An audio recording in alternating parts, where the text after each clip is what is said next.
आप विचार करना, बांसुरी हमेशा सीधे बांस की ही बनाई जाती है। बांसुरी हमेशा सीधे बांस की बनाई जाती है। और सीधे बांस की क्यों बनाई जाती है? भगवान की कथा यही संकेत करती है, यही जीवन को आदेश देती है कि जैसे वो बांस सीधा होने के बाद भी उसे कष्ट सहना पड़ता है, आज इसी प्रकार से हमारा आपका जो जीवन है ना, इस जीवन को हम आप क्या करें, सही मार्ग पर लेकर के चले।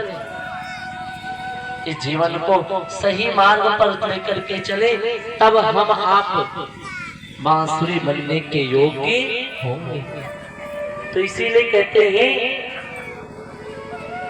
और सीधा बांस बनने में भी बड़ा समय लगेगा। जब सब कुछ में उछावर करोगे, हे किसो हे कन्हैया तू जाने तेरा काम जाने, तो बांसुरी बनने के लिए सबसे पहले हमें आपको सीधे बनना पड़ेगा।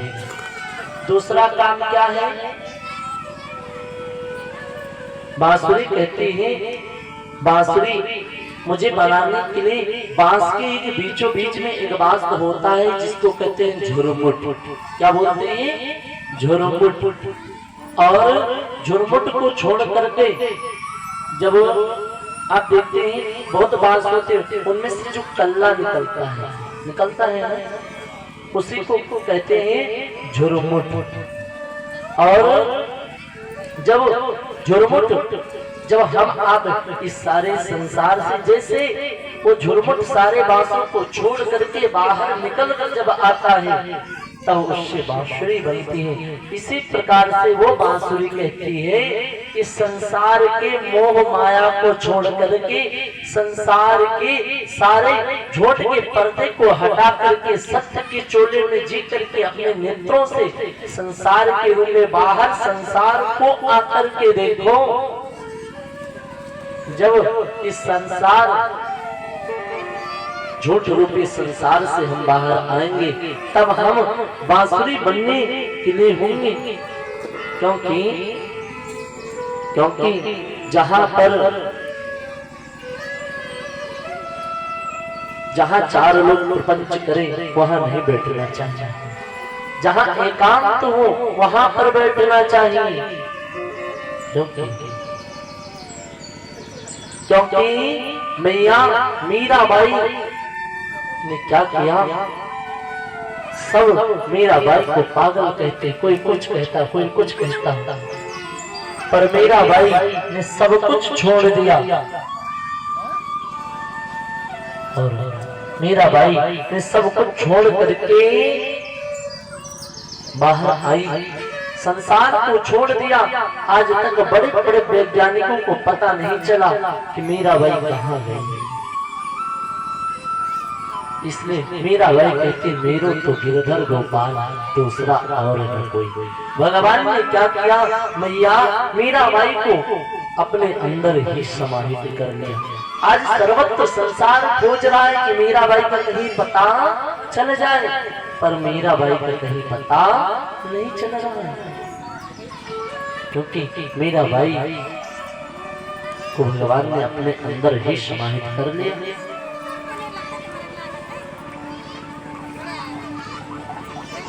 और इसीलिए बांसुरी यही आदेश करती है, संसार के झूठ के पर्दे को हटा करके सत्य के पर्दे में आओ, तब भगवान के अधरों तक पहुंचोगे। और जब हम भजन करेंगे, कीर्तन करेंगे, इसलिए मीराबाई कहती है, अरे वो साजन को पाना है ना, तो साजन को पाने में बड़ी कठिनाई है, वो साजन इतनी आसानी से मिलेगा नहीं। संतजन बड़े प्यारे भाव में कहते हैं,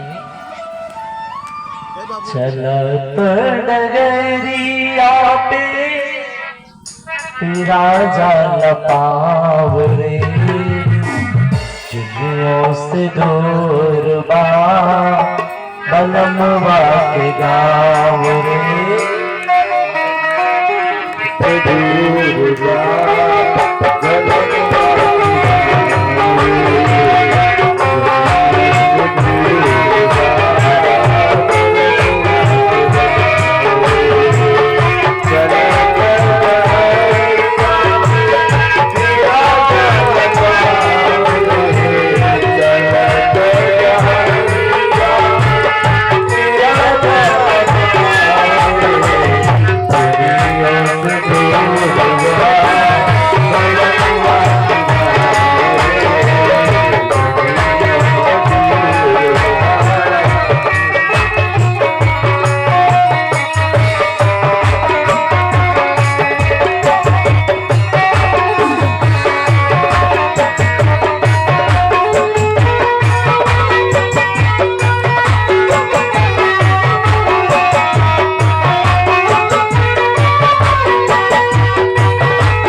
इसलिए मीरा बाई के ही समान भाव रखो, क्योंकि अगर बांसुरी बनना है, अधरों तक पहुंचना है, तो संसार से बाहर आना पड़ेगा। और बांसुरी बनने के लिए तीसरा क्या काम है? बांस में आप चेक कीजिए, बांस में गांठें होती है ना, और बांस में बहुत बड़ी बड़ी गांठें होती हैं। गांठ तब तक बांसुरी कब बनेगी बांस की? जब तक वो गांठें साफ नहीं होंगी तब तक बांसुरी नहीं बनेगी। उसी प्रकार से बांसुरी बनने के लिए हमें आपको हमारे आपकी अंदर की जितनी गांठें हैं ना, हम आप अपनी उन गांठों को दूर करने के लिए जो हमारे अंदर गांठें हैं, काम, क्रोध, लोभ, मोह, मद, मत्सर, ये हमारे अंदर की गांठें ही हैं। तो पहले हमें आपको उन गांठों को भगवान के नाम लेने मात्र से सफाई करनी पड़ेगी। और जब ये गांठें हमारी साफ हो जाए, देखिए कारीगर क्या करता है, बांस को लेता है और बांस को पहले छीलता है, और छीलने के बाद उससे दो खंड करता है, और खंड करने के बाद जैसे, इसीलिए हमारे आपके जीवन में गुरु का क्या काम है? गुरु क्या करता है? हमारे आपकी अज्ञानता का जो पर्दा पड़ा है, उस अज्ञानता के पर्दे को हटा करके ज्ञान का प्रकाश करता है। तब हम भगवान के लायक होते हैं, तब भगवान हमें जानते हैं कि वो मेरा भक्त है। और बांसुरी जब बन के तैयार होती है तो बांसुरी कहती है, तेरी जैसे इच्छा हो